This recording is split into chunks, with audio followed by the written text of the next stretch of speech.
Днес начален сигнал на шоуто ще даде професора по семантика и спортен министър по съвместителство Мариана Георгиева. Представителни разходи 50 000, командировки 50 000, инкасото тук-там, тук има, тук няма, покаже се, скрий се, без знак и без след.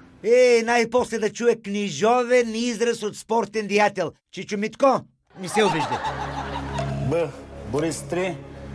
Но да се върнем към справедливия министерски гняв. Всеки си е свободен електрон, сам си е вош, сам индианец.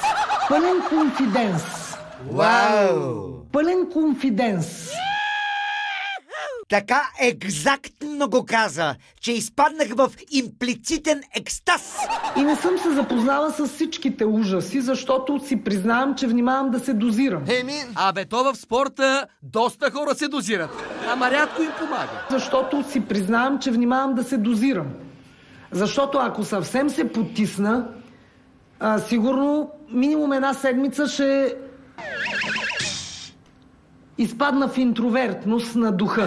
Рачков, много се притеснявам с тази интровертност. Госпожа Георгиева да не изпадне в духовна алиенация.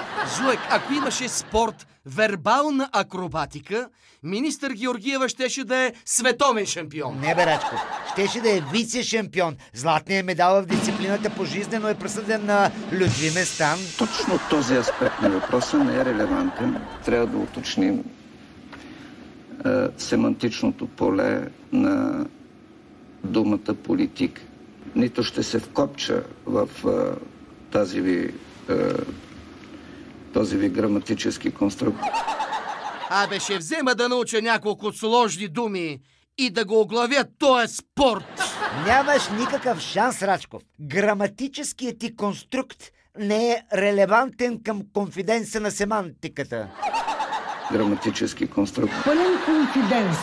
Семантичното поле в интровертност на духа. Не е релевантен. Внимавам да се дозирам. От тези двамата би излязла чудесна двойка.